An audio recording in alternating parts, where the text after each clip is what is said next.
অবশেষে আমরা গুয়াহাটিতে নেমে শিলংয়ের উদ্দেশ্যে রওনা দিয়েছি। এখন আমরা গাড়িতে, আর মেয়েকে যে বিনুনিগুলো করে দিয়েছিলাম সেইগুলোই কিছুটা খুলতে বসেছে।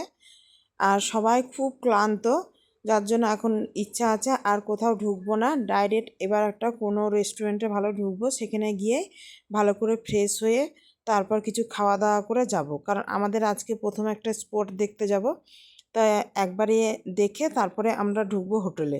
তো রাস্তাগুলো দেখেন কি পরিষ্কার পরিচ্ছন্ন, এত সুন্দর চারিদিকে, দেখতে খুব সুন্দর লাগছে। তো সেই মতো সোজা চলে যাচ্ছি রাস্তা দিয়ে, আর চারিদিকের ভিউ তো অপূর্ব একবারে। পাহাড়, ওয়েদার হালকা ঠান্ডা, খুব সুন্দর লাগছে। তো এখানে নামলাম, দেখলাম একটা গণেশ মন্দির আছে, আর আমাদের জল শেষ হয়ে গিয়েছিলো, তাই কিছুটা জলও নিলাম। আর এখানে ঠাকুরের সব জিনিসপত্রও পাওয়া যাচ্ছে, সেই মতো এখানে একটু দাঁড়িয়েছিল ড্রাইভার ভাইও কিছু একটা নিল, তা আমরাও জলটা নিয়ে নিলাম, দিয়ে আবার সোজা চলে গেলাম। একটা হোটেলে দাঁড়ালো সেখানে খাওয়ার জন্য, তো আমরা সেখানে আর খাইনি, কারণ হোটেলটা দেখে খুব একটা পছন্দ হলো না, যার জন্য আমরা সেখান থেকে আবার বেরিয়ে গেলাম অন্য এক জায়গায়, সেখানে গিয়ে খাবো। তা এই যে ওইখানে যাওয়ার জন্য যে ভিউটা প্রচণ্ড সুন্দর, ওটাও মেঘালয় থেকে শিলংয়ে যাওয়ার রাস্তাতেই পড়ছে।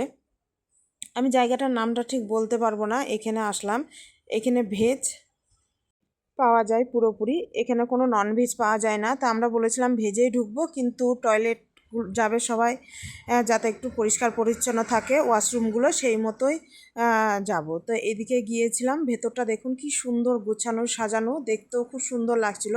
সবাই প্রথমে ওয়াশরুমে গিয়ে ফ্রেশ হয়ে তারপরে আসবো হোটেলে খেতে।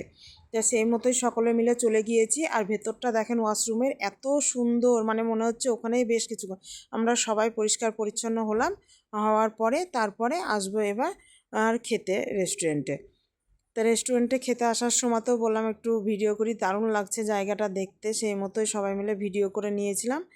এবার উপরে খেতে বসবো। এখানে গিয়ে খাবার অর্ডার দিয়েছিলাম। ভেজ থালি হিসাবে এখানে কিছু পাওয়া যায় না, সবই এই মানে আলাদা আলাদাভাবে অর্ডার করতে হয়। তা আমরা অর্ডার করেছিলাম একটা রাইস, ডাল আর মিক্স ভেজ। আর ছেলে মেয়ে বলেছিল নুডলস খাবে, তা ওদের জন্য নুডলস করেছিলাম। এটাই ছিল আজকে আমাদের মেনু।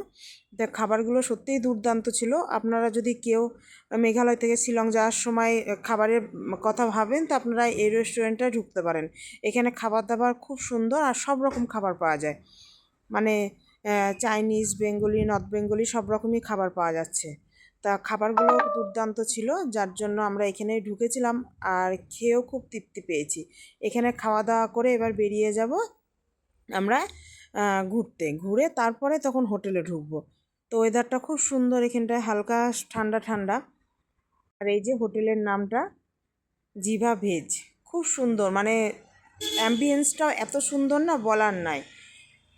তো চলুন ভিডিওটি আজ এখানেই শেষ করলাম। ভিডিওটি কেমন লাগলো জানাবেন। ভিডিওটি যদি ভালো লেগে থাকে একটি লাইক করে দিবেন, আর চ্যানেলটি সাবস্ক্রাইব করে দিন। আসবো আবার কোনো নতুন ভিডিও নিয়ে, ততক্ষণ সকলে ভালো থাকবেন, সুস্থ থাকবেন।